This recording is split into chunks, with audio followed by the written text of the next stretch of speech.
Kalau nggak ada, kita masuk ke kegiatan belajar kedua.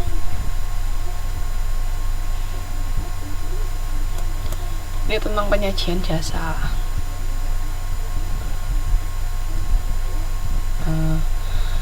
Proses penyajian jasa. Ingat kan kemarin kalau jasa itu kan proses, nggak bisa kita langsung jual produk selesai beres, enggak. Kalau jasa kan ada prosesnya, alurnya dari sini ke sini ke sini. Nah itu ini ada di sini dari gambar ini, kalau nggak jelas bisa dilihat di buku halaman 5.16. Di situ ada konsep pemasaran jasa sama konsep operasi jasa, proses penyajian jasanya, pengaturan langkah-langkah penyajian jasa. Misalnya langkah apa, urutannya seperti apa, di mana, kapan, dan seberapa cepat itu harus dipikirkan ya. Jadi alur jasanya itu seperti apa, itu harus dipikirkan. Misalnya kalau di rumah sakit dari bagian registrasi itu ada berapa, maksudnya registrasi apa dulu. Misalnya kalau ada yang mau pakai askes, atau ada yang dari asuransi atau apa, atau yang langsung bayar sendiri. Nah itu gimana caranya, kita butuh berapa loket, seberapa lama, antrian masing-masing di loket itu harus nunggu berapa lama, itu harus kita pikirkan. Terus ada yang namanya rentang delegasi. Nah itu haruskah perusahaan bertanggung jawab untuk semua langkah atau mendelegasikan kepada beberapa perantara. Mungkin kita bisa minta bantuan pihak lain atau apa. Misalnya kalau rumah sakit bekerja sama apotek, bisa, maksudnya bukan apoteknya rumah sakit tapi orang lain. Nah itu kan bisa, itu pada tahap akhir, kalau setelah selesai ketemu dokter baru beli obat. Nah itu. Terus karakteristik kontak. Nah, apa konsumen itu datang ke kita, atau kita yang datang ke konsumen, atau transaksi jarak jauh kayak pembelian online. Nah gimana enaknya, itu harus diputuskan juga. Di situ karakteristik proses, dilayani secara kelompok. Waalaikumsalam, enggak apa-apa mbak, gabung ya. Ini kita sekarang masuk di modul 5.2, proses penyajian jasa. Terus apa dilayani individu apa sendiri-sendiri, tergantung. Misalnya kalau kayak tadi di rumah sakit, bisa sekali masuk di ruang berobat bisa 5 orang misalnya, karena dokternya ada 5 atau apa. Itu tergantung, terserah sesuai dengan kemampuan masing-masing perusahaan. Jadi harus disesuaikan dengan sumber daya yang kita miliki ya. Pokoknya intinya semua harus pas dan sesuai, dan jangan sampai kita membuat konsumen menunggu terlalu lama. Itu jangan. Kalau bisa kita bikinnya benar-benar yang tertata rapi. Misalnya yang antri harus benar-benar baris. Nah kan kalau di sini kan kebetulan orang Taiwan kan kesadarannya sangat tinggi untuk antri, untuk tertib itu kan sangat tinggi. Sedangkan kalau di Indonesia mungkin masih semerawut ya, kita sudah bikin aturan aja kadang masih nggak pas, masih mereka langgar. Nah gimana caranya kita bisa menertibkan itu? Jadi dari awal sudah kita bikin aturan, misalnya harus antri di sini, harus seperti ini alur duduknya. Misalnya yang sudah dari bagian registrasi 1 duduknya di sini, nanti pindah. Nah itu harus kita atur sedemikian rupa.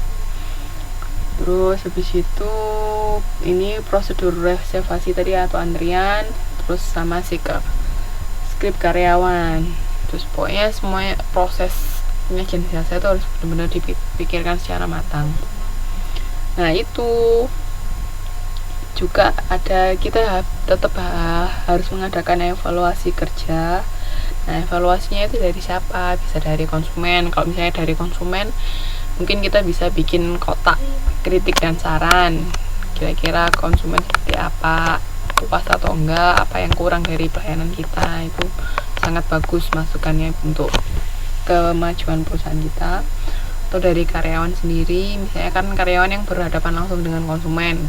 Misalnya kita sebagai karyawan lihat, oh kira ini misalnya alur ini di sini terlalu lama penanganannya karena apa. Nah itu solusinya harus dibicarakan bersama-sama sama manajer juga. Oke, Jadi itu hal-hal yang harus diperhatikan ketika kita mau menyajikan jasa. Sampai sini ada yang mau ditanyakan proses penyajian jasa sebelum kita masuk ke peran karyawan?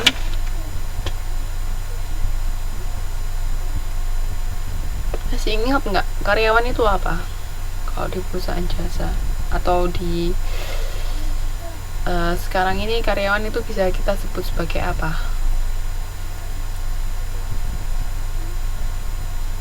Karyawan itu termasuk konsumen nggak?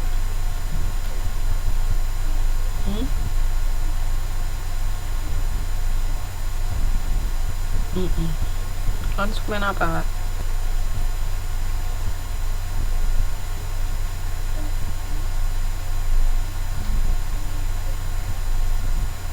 Termasuk konsumen apa karyawan?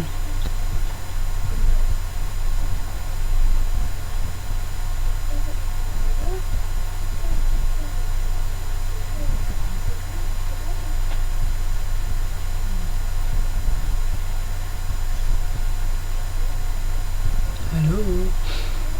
Karyawan termasuk konsumen apa? Ada yang tahu karyawan termasuk konsumen apa?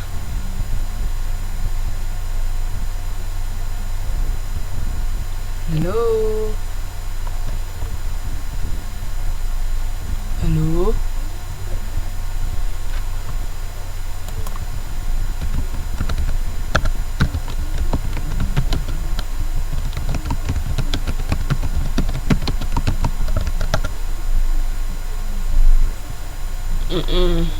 Benar.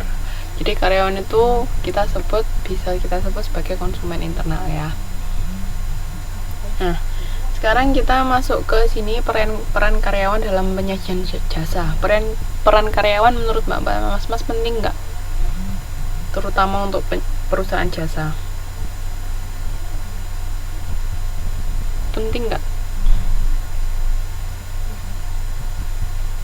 Kalau iya kenapa? Kalau enggak kenapa? Kenapa kok penting?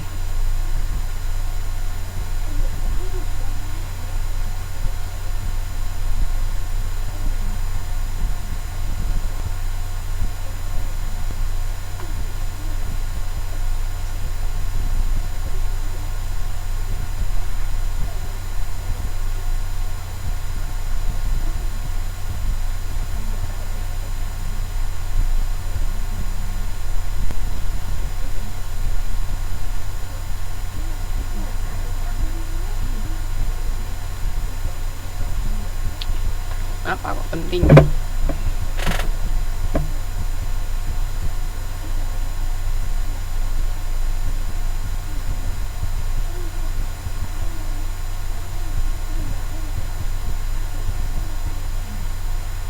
Selain itu ada alasan lain?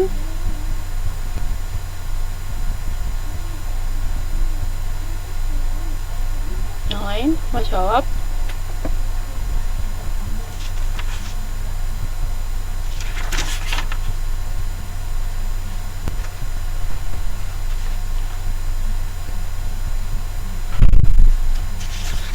Mana yang lain mau jawab tak?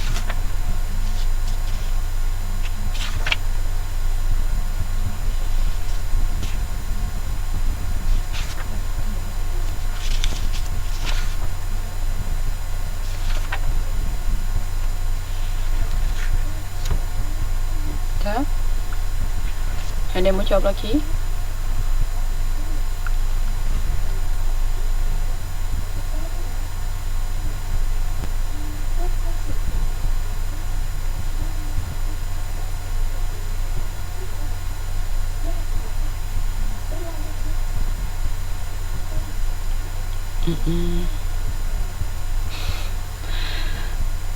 Karyawan itu penting atau enggak, Mas? Kalau penting kenapa? Kalau enggak penting kenapa?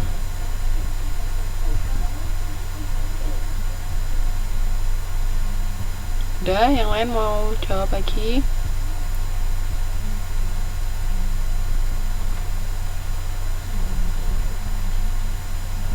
Kalau enggak ada, itu sudah benar.